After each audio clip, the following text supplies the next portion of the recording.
Hello student, welcome back to our YouTube channel Shahu science academy. NEET 2024 के लिए important जो chapters है biology का, लगभग हर साल 10 या 8 क्वेश्चन पूछते हैं उस यूनिट से। तो यूनिट है 9 बायोटेक्नोलॉजी। उसमें है बायोटेक्नोलॉजी प्रिंसिपल एंड प्रोसेस। उसके बाद है बायोटेक्नोलॉजी एंड इट्स एप्लीकेशन। तो बायोटेक्नोलॉजी एंड इट्स एप्लीकेशन इस टॉपिक पे लगभग 5 क्वेश्चन पूछते हैं, यानी कि ये 20 मार्क का चैप्टर है। तो आज हम देखने वाले बायोटेक्नोलॉजी एंड इट्स एप्लीकेशन। तो हमारा जो यूट्यूब चैनल है शाहू साइंस एकेडमी, लाइक करें एंड शेयर करें। Biotechnology and application, there are 3 important research area in biotechnology.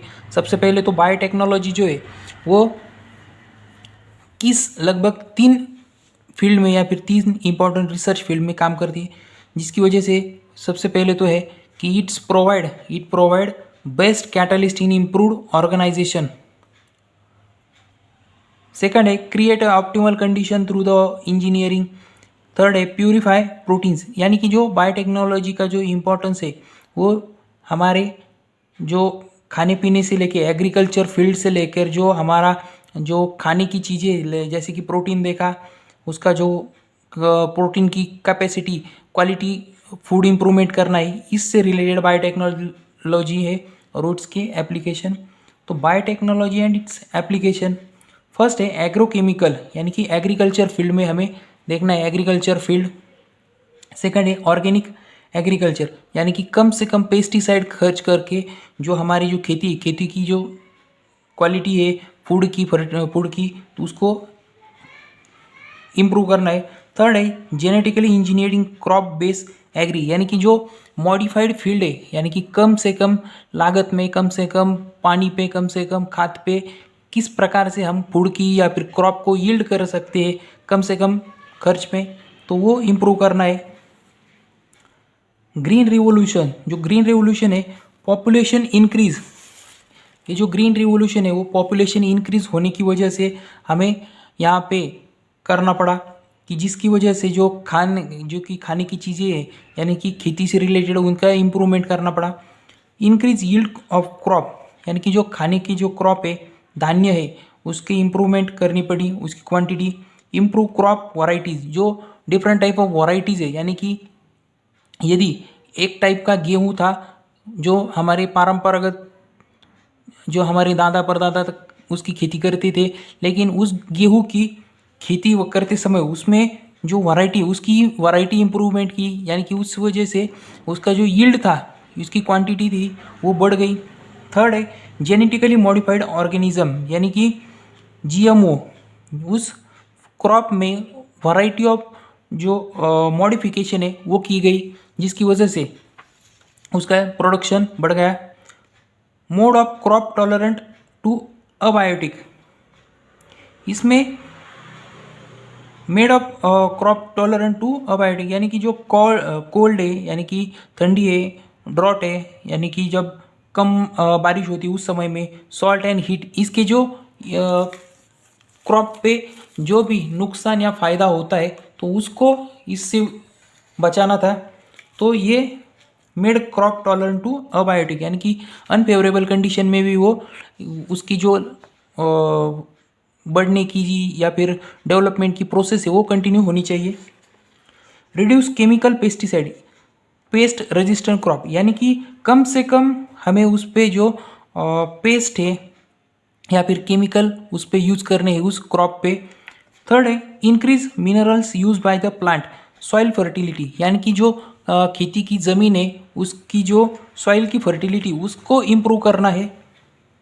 Fourth increase food value, यानी कि जो फूड की जो क्वालिटी है उसको इम्प्रूव करना है। जैसे कि यहाँ पे एनसीईआरटी में दी गई है लाइन कि राइस में विटामिन ए होता है, ये इंपॉर्टेंट है, और उस राइस का नाम है गोल्डन राइस, ये इंपॉर्टेंट है। नीट के लिए सवाल पूछ सकते हैं कि गोल्डन राइस उसमें कौन सा विटामिन होता है, या फिर जो राइस है जिसमें भरपूर प्रमाण में विटामिन ए है तो उसका नाम है गोल्डन राइस।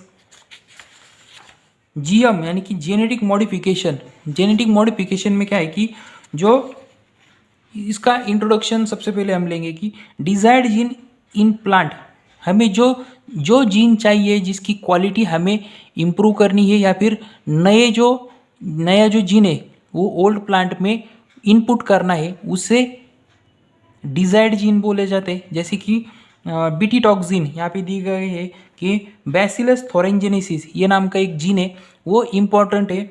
वो जो जीन है वो टॉक्सिक है, टॉक्सिक जीन है वो BT toxin, introduce in plant, जो प्लांट में उसे इनपुट करने के बाद तो रजिस्ट टू इंसेक्ट, यानी कि जो जब उसको इंसेक्ट खाएगा, यानी कि जैसे हमारे बीटी कॉटन यहाँ पे दिया गया है, BT cotton, corn, rice, tomato, potato, soybean, ये जो कॉटन है, कॉटन का जो सीड होता है, जब उसको इंसेक्ट खाएगा तो इंसेक्ट खाने के बाद इंसेक्ट खुद ब खुद मर जाएगा, क्योंकि ये जो बीटी टॉक्सिन या फिर बीटी जीन है वो पॉइजनस है।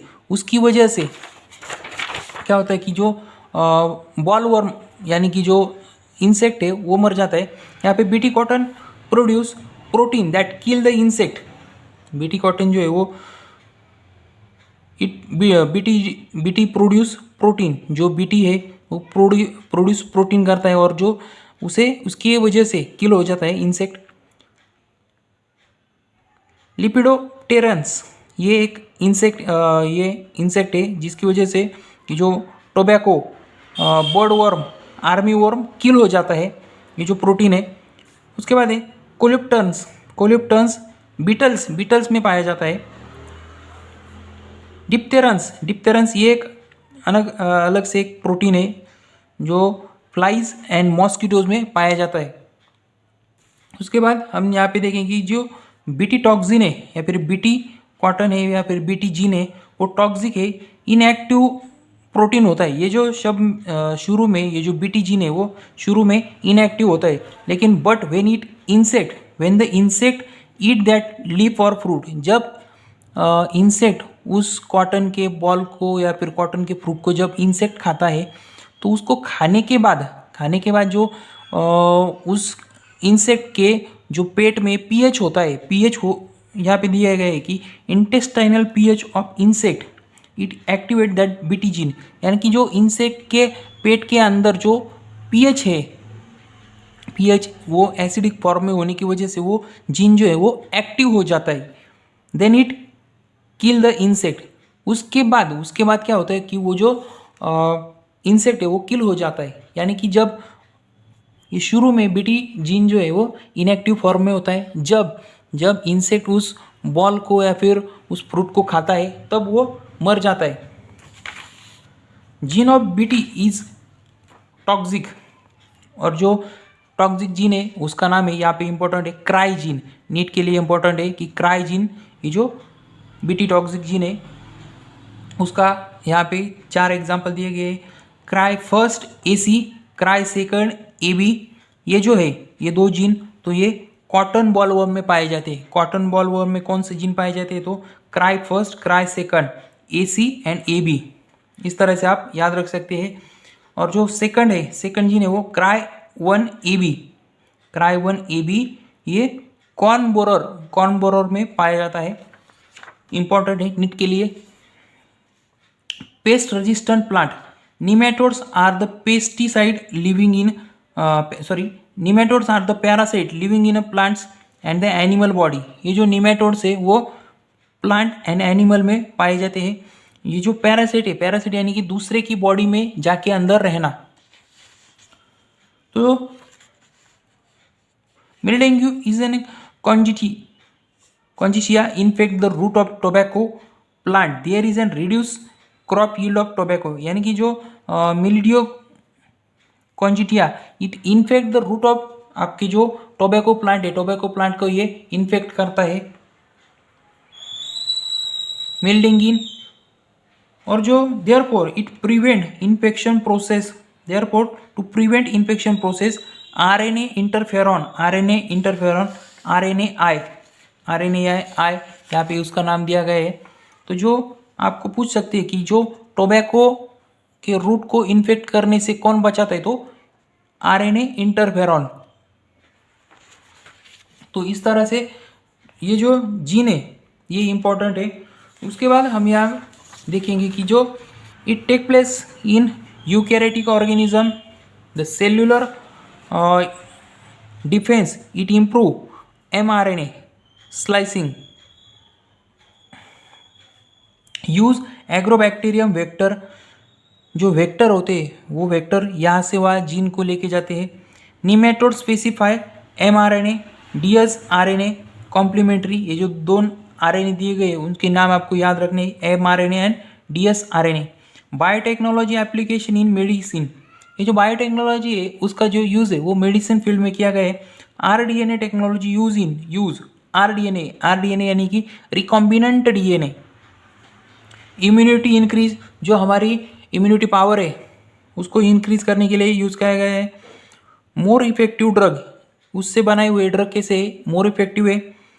30 रिकॉम्बिनेंट थेरेप्टिक अप्रूव्ड. ये इंपॉर्टेंट है कि कितने रिकॉम्बिनेंट DNA थेरेपी यहाँ पे अप्रूव्ड है, तो 30 है. इन इंडिया 12 यूज, उसमें से 12 यूज़ की जाती. जो हमारी जो बायोटेक्नोलॉजी है RDNA टेक्नोलॉजी, तो 12 उसका यूज़ किया जाता है. 12 टेक्नोलॉजी है. 30 रिकॉम्बिनेंट थेरेपी है, उसमें से 12 अप्रूव्ड है या फिर की जाती है. इंपॉर्टेंट है ये नंबर्स. Genetic engineered insulin. अब जो इंसुलिन है, इंसुलिन का जो रोल है वो है शुगर लेवल कंट्रोल करना. हमारे जो ह्यूमन बॉडी में है वो ह्यूमन बॉडी में इंसुलिन जो है वो पैंक्रिया क्रिएट करता है या फिर फॉर्म करता है. लेकिन जो ह्यूमन में जब इंसुलिन की कमतरता हो जाती है तो उससे डायबिटीज़ होती है, यह हमें सबको मालूम है. तो इंसुलिन की डेफिशिएंसी से डायबिटीज़ होता है, याद दिया गया है. Nowadays from bacteria it is gives. अब लोग बहुत प्रमाण में, बहुत ही सारे ढेर सारे क्वांटिटी में लोगों को डायबिटीज़ हो रहा है. जो डायबिटीज़ की जो मेडिसिन है उसको बनाने के लिए बैक्टीरिया से जो है एक्सट्रैक्ट किया जाता है. Early from pancreas of pig. शुरू में जो था, जब ये बायोटेक्नोलॉजी आने से पहले, ये पैंक्रिया ऑफ पिग्स, कैटल, उनमें से एक्सट्रैक्ट किया जाता है. Pancreas of pig and cattle से. इन इंसुलिन या फिर टू स्टार्ट पॉलीपेप्टाइड चेन, उसमें 2 पॉलीपेप्टाइड चेन है. Chain A, chain B are linked by disulphide bridge.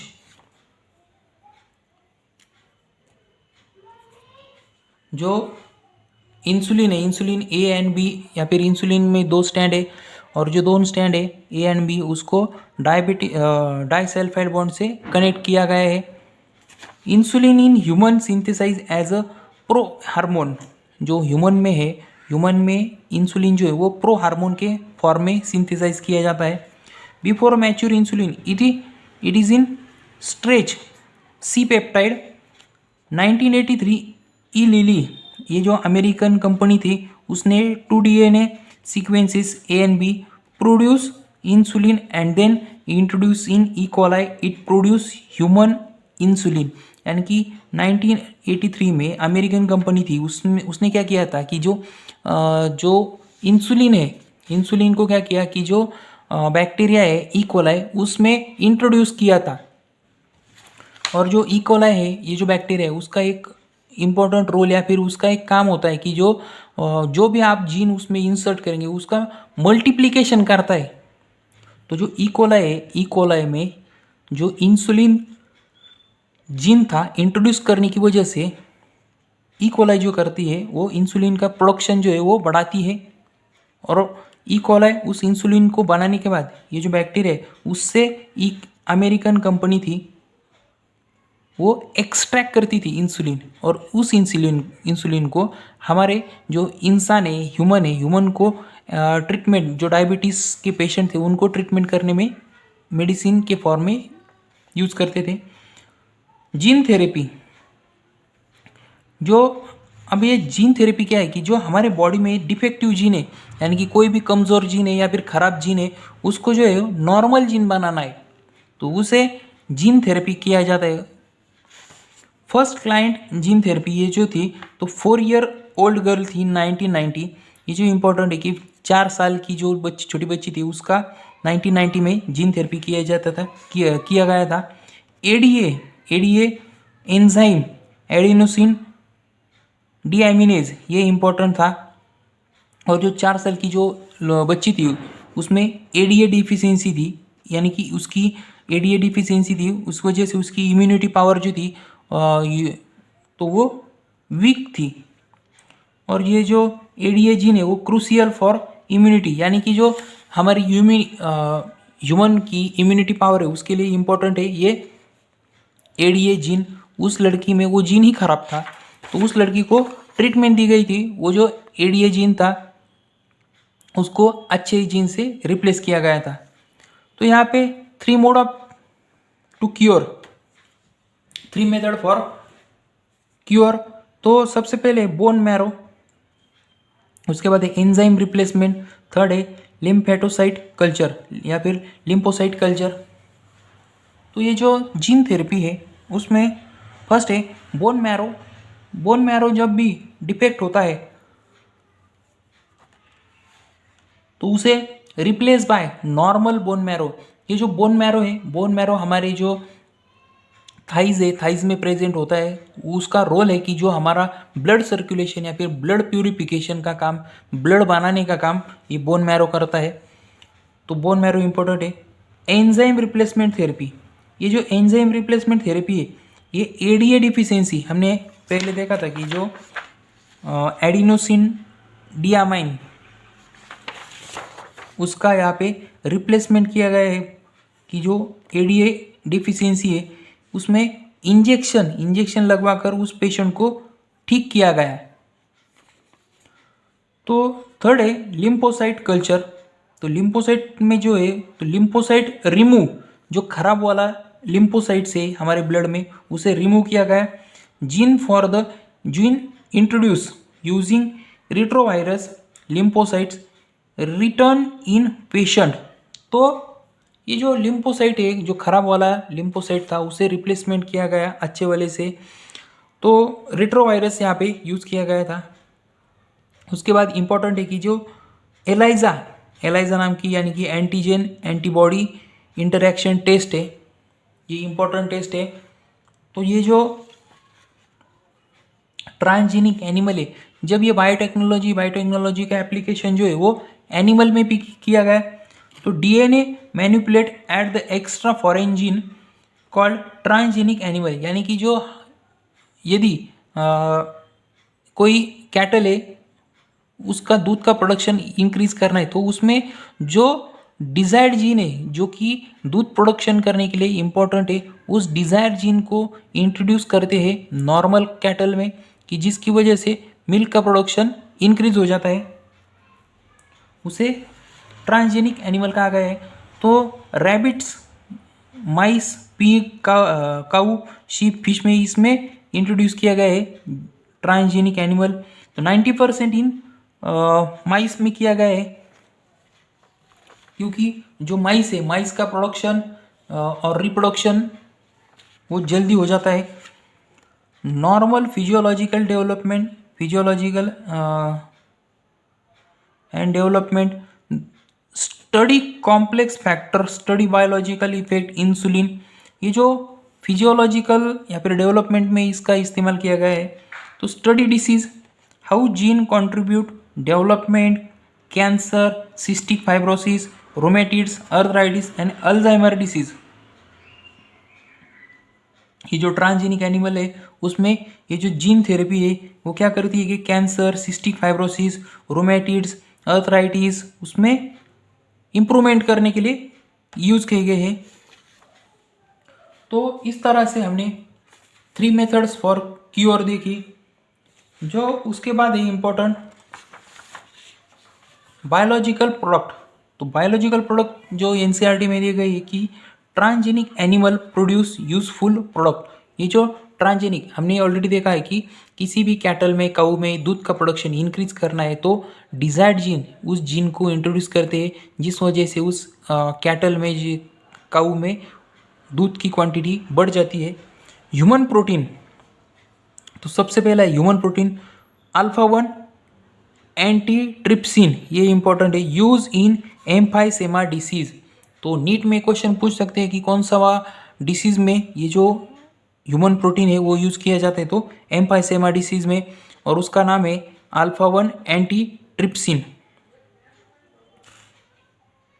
फाइलोक्विटोयूरिया PKU, फाइलोक्विटोयूरिया ये जो इम्पोर्टेंट है, तो एंटीसिस्टिक फाइब्रोसिस। इन 1997 ट्रांसजेनिक काउ रोजी नाम था, ये इंपॉर्टेंट है। 1997 में ट्रांसजेनिक काउ का नाम था Rosie. Produce human protein enrich milk, यानी कि उस रोजी काउ में दूध का प्रोडक्शन इंक्रीज करने के लिए जीन ट्रांसफर किया गया था। 2.4 ग्राम पर litre. There is an human alpha lactalbumin protein, तो जो प्रोटीन का नाम है human alpha lactalbumin protein, ये इंट्रोड्यूस किया गया था, जिसकी वजह से जो मिल्क का प्रोडक्शन था वो इंक्रीज हो रहा था या फिर इंक्रीज हो गया। वैक्सीन सेफ्टी, ट्रांसजेनिक माइस, उसमें पोलियो वायरस का जो वैक्सीन लगाया गया, यानी कि जो कुछ भी दवाइयाँ यदि जब भी बनाते हैं, जैसे कि हमने देखा कि कोरोना में जो वैक्सीन बनाए तो वो उस वैक्सीन का फर्स्ट जो टेस्ट थी तो वो माइस पे की गई थी। तो यही एक ट्रांसजेनिक माइस है कि उसमें पोलियो वायरस की वैक्सीन दी गई थी। Monkey test replace by this, यानी कि जो मंकीज़ है, शुरू में मंकीज़ हमारे ह्यूमन से कंपेरेटिवली जो सिमिलर है वो मंकी है, तो उस शुरू में मंकी पे ट्रीटमेंट की जाती थी, टेस्ट की जाती थी। अब उसकी रिप्लेस बाय माइस में किए गए है। उसके बाद एक केमिकल सेफ्टी, ट्रांसजेनिक एनिमल, जो केमिकल सेफ्टी के लिए ट्रांसजेनिक एनिमल है sensitive to chemical toxin substance than the non transgenic animal, यानी कि जो ट्रांसजेनिक एनिमल है वो थोड़े से ज़्यादा सेंसिटिव होते हैं, ज़्यादा एक्टिव होते हैं। Ethical use, genetic engineering approved committee JEAC, ये इम्पोर्टेंट है। उसमें जो patent modification to allow the gene, तो ये इथिकल जीन में सबसे पहले तो है कि पेटेंट मिलती है, कोई भी चीज़ हम यदि डिस्कवरी करते हैं, रिसर्च करते हैं तो उसका पेटेंट बनता है। और जो modification to allow the gene, और उसका जो ह्यूमन वेलफेयर में या फिर जो जानवर है, एनिमल है, ह्यूमन के लिए इम्पोर्टेंट है या नहीं, उसका वो ये जो इथिकल यूज़ में एक भाग आता है। राइस, तो राइस यहाँ पे दी गई लगभग 20,000 वैरायटीज़ इन इंडिया, भारत में 20,000 के आसपास लगभग ये जो राइस की वैरायटी पाई जाती है। उसमें से बासमती की 27 वैरायटी है, 27 वैरायटी नीट के लिए इम्पोर्टेंट है। इन 1997 में America get the patent of basmati, तो ये इम्पोर्टेंट है कि जो इन 1997 में अमेरिका को किसका पेटेंट मिला था, तो बासमती का मिला था। तो basmati cross with dwarf basmati, यानी कि जो बासमती है, अमेरिका के जो लोगों ने क्या किया था कि बासमती की जो नॉर्मल वैरायटी उसका क्रॉस प्रोडक्ट किया था डॉर्फ के साथ, इससे new variety of basmati form हो गई। टर्मरिक, नीम, ये भी एक हमारे या फिर अमेरिका ने इसका पेटेंट मिलाया था शुरू में।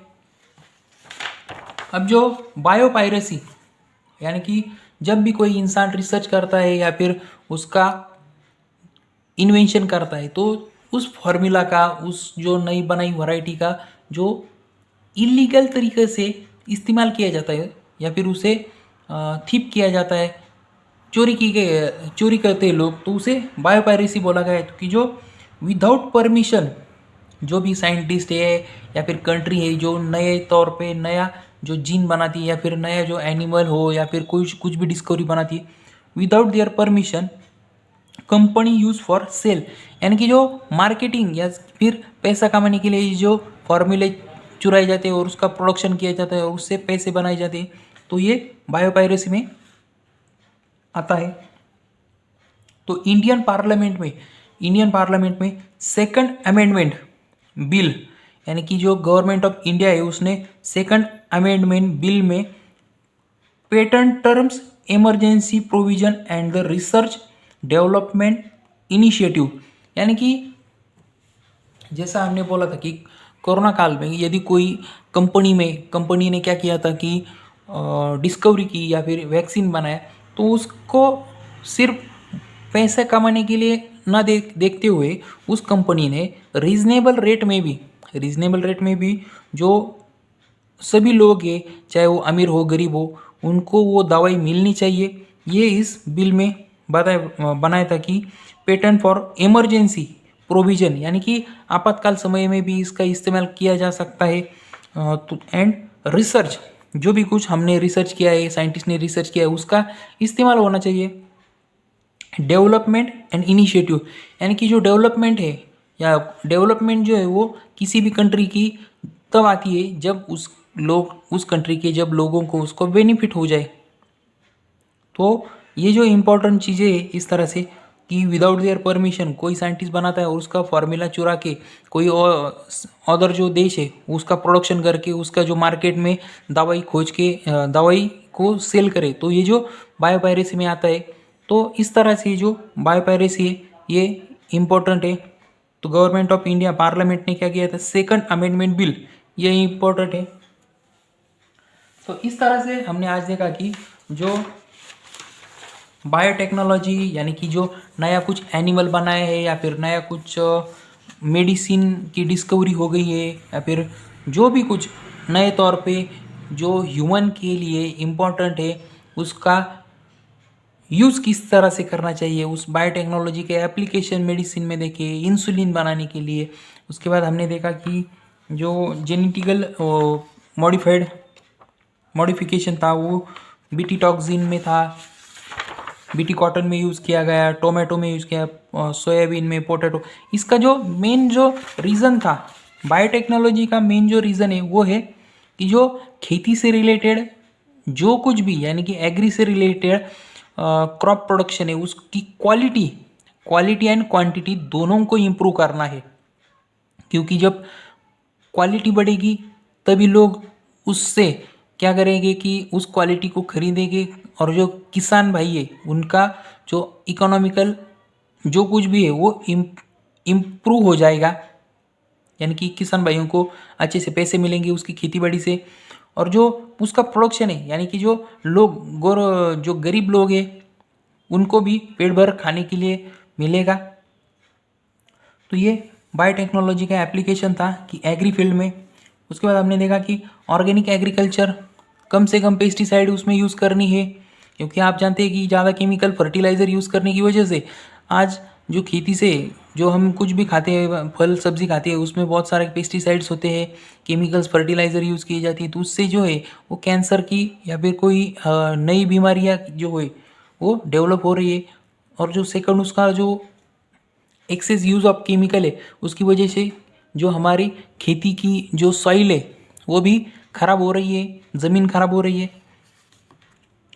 थर्ड था कि genetically engineered crop based agri, यानी कि जो नए तौर पे बनाए गए जो भी सीड है या फिर क्रॉप है उसका ज़्यादा से ज़्यादा यूज़ करना, उससे जो लोगों को कोई भी साइड इफेक्ट नहीं होनी चाहिए। ये उस genetical engineer crop based agri में इम्पोर्टेंट था। उसके बाद हमने देखा कि इंसुलिन जो बनाई जा रही है तो वो हमारी इकोलाई बैक्टीरिया से बनाई गई। जीन थेरेपी देखा हमने, जीन थेरेपी के बाद हमने बोन मैरो ट्रांसप्लांट देखा, एंजाइम रिड्यूस लिम्फोसाइट। ये जो कुछ ह्यूमन की हेल्थ से इम्पोर्टेंट टॉपिक है, नीट के लिए इम्पोर्टेंट है। एलाइजा टेस्ट देखा हमने कि एलाइजा टेस्ट में एंटीजन एंटीबॉडीज इंटरेक्शन है। उसके बाद हमने ट्रांसजेनिक एनिमल देखा, ट्रांसजेनिक एनिमल उसमें जो जीन है कौन सा है तो क्राई जीन है। और जो काऊ थी 1997 में जो मिल्क का प्रोडक्शन इंक्रीज करने के लिए यूज़ की गई थी तो उसका नाम था रोजी। इस तरह से ये जो इम्पोर्टेंट चैप्टर है कम से कम 8 इस चैप्टर में 5 क्वेश्चन यानी कि 20 मार्क का ये चैप्टर है। आई होप आपको अच्छा लगा हो। तो इम्पोर्टेंट चैप्टर है बायोटेक्नोलॉजी एंड इट्स एप्लीकेशन। तो आप हमारे जो नीट 2024 की जो तैयारी कर रहे स्टूडेंट है तो उनके लिए यूज़फुल है, हेल्पफुल है। और जो इसका पार्ट फर्स्ट है वो भी हमने यूट्यूब पे डाला हुआ है। Thanks for watching our video, subscribe our YouTube channel.